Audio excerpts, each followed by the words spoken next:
Hello boys and girls, good morning. It's great to be on here again. Happy Wednesday. It's Wednesday today and hopefully another beautiful day. I'm hoping that some plants arrive in the post for me today and I'm going to plant them out in my garden. So fingers crossed the postman brings me something. Actually, you should look out in your post this week because I might be sending you something in the post. A little card from me. So keep your eye out for the postman, and if you see something coming through your front door, it might be from me.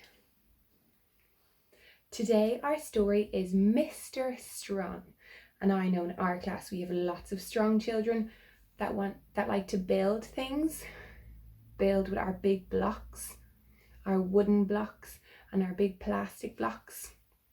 I wonder if Mr. Strong in this story tries to build any big constructions like we do in our classroom. Let's find out. Mr. Strong. This is the story of Mr. Strong. Mr. Strong is the strongest person in the whole wide world. The strongest person there has ever been, and probably the strongest person there will ever be.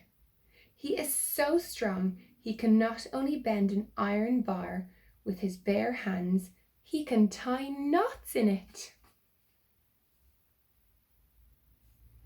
I'm surprised at that actually. Mr. Strong is so strong, he can throw a cannonball as far as you or I can throw a tennis ball. Mr. Strong is so strong, he can hammer nails into a wall by just tapping them with his finger. Strong by name and strong by nature. And would you like to know the secret of Mr. Strong's strength? Eggs. The more eggs Mr. Strong eats, the stronger he becomes. Stronger and stronger and stronger. That is a lot of eggs. I don't think I could eat that many eggs, even if I tried. I think 2 or 3 is my max. How many eggs would you have for breakfast? Maybe 1? That's a good idea. Have 1 egg. Anyway, this is the story about a funny thing that happened to Mr. Strong one day. That morning he was having breakfast, and for breakfast he was having eggs.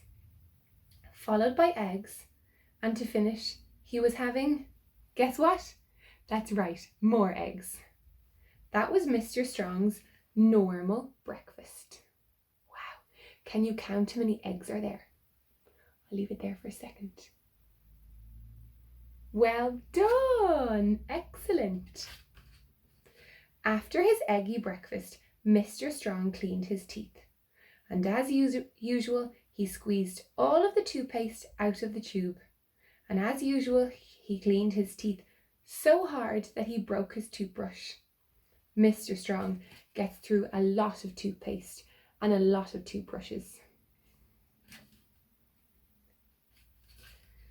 After that, he decided to take a walk.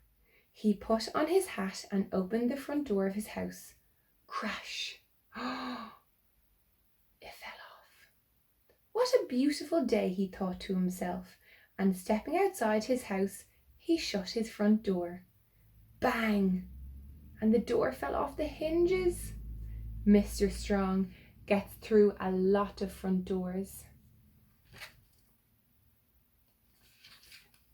Then Mr. Strong went for his walk. He walked through the woods, but he wasn't looking where he was going, and walked slap bang into a huge tree. Crack! The huge tree trunk snapped and the tree thundered to the ground. Whoops, said Mr. Strong. He really is strong. He walked into town, and again, not looking where he was going, he walked slap bang straight into a bus. Now, as you know, if you or I were to walk into a bus, we'd get run over, wouldn't we? Not Mr. Strong.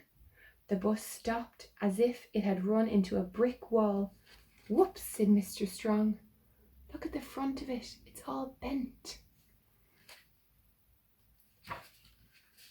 Eventually, Mr. Strong walked through the town and out into the country, to a farm.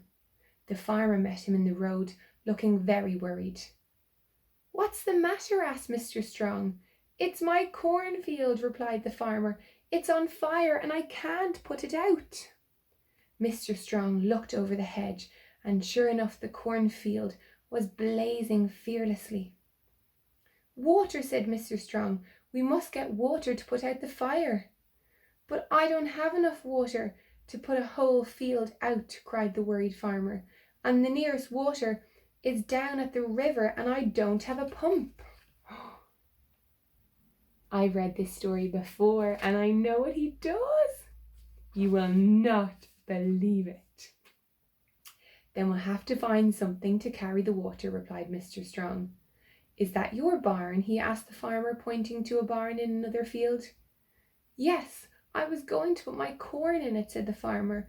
"But—" "Can I use it?" asked Mr. Strong. "Yes, but," said the perplexed farmer. Do you know what he's going to do?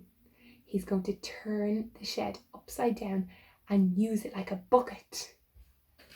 Wait till you see, it's incredible. He is so strong. Mr. Strong walked over to the barn, and then do you know what he did? He picked it up. He actually picked up the barn. The farmer couldn't believe his eyes. Look. So funny. Then Mr. Strong carried the barn above his head down to the river. Then he lowered it into the river so that it filled up with water. Then, and this shows how strong Mr. Strong is, he picked it up and carried it back to the blazing cornfield. Wow! Mr. Strong emptied the upside-down barn full of water over the flames. Sizzle, sizzle, splutter, splutter. One minute the flames were leaping high into the air. The next minute they had gone. Hooray! He put the fire out. That's brilliant. That's like in our classroom when I take out the purple hose and you guys dress up and you pretend the classroom is on fire. And we all have to evacuate and we all have to get to safety, don't we? It's very important. "However, can I thank you?" the farmer asked Mr. Strong.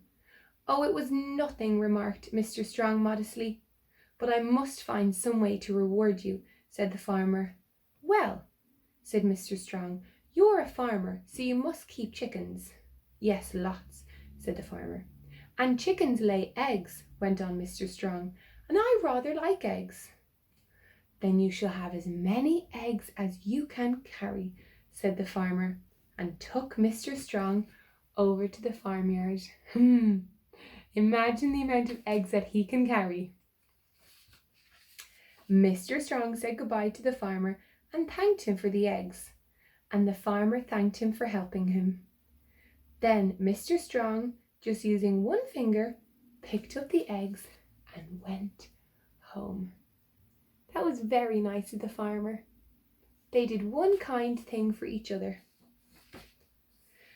Mr. Strong put the eggs carefully down on his kitchen table and went to close the kitchen door. Crash! The door fell off its hinges. "Whoops," said Mr. Strong and sat down. Crunch! The chair fell to bits. "Whoops," said Mr. Strong and started cooking his lunch. And for his lunch he had eggs, followed by an egg or two, and then eggs. And then for his pudding he was having... Well, can you guess? If you can, there's no need to turn this page over to find out that he was having ice cream! They tricked us, haha! He didn't have eggs for pudding this time. That was a super story about Mr. Strong. Now, boys and girls, our song for today is called Open Shut Them. So take out your hands and I'll count to 3 and we will start to sing. This one is on the school website. If you go to room 16, they're all on the website actually, and you can link them to YouTube and you'll be able to sing them properly. So 1, 2, 3. Open, shut them, open, shut them, have a little clap, clap, clap. Open, shut them, open, shut them, pat them in your lap, lap, lap. Creep them, crawl them, creep them, crawl them, move them to your chin, chin, chin. Open wide your little mouth, but do not let them in. Very good, boys and girls. That was lovely singing. Now I will see you tomorrow. Tomorrow is Thursday and we'll have another story and another rhyme. Bye.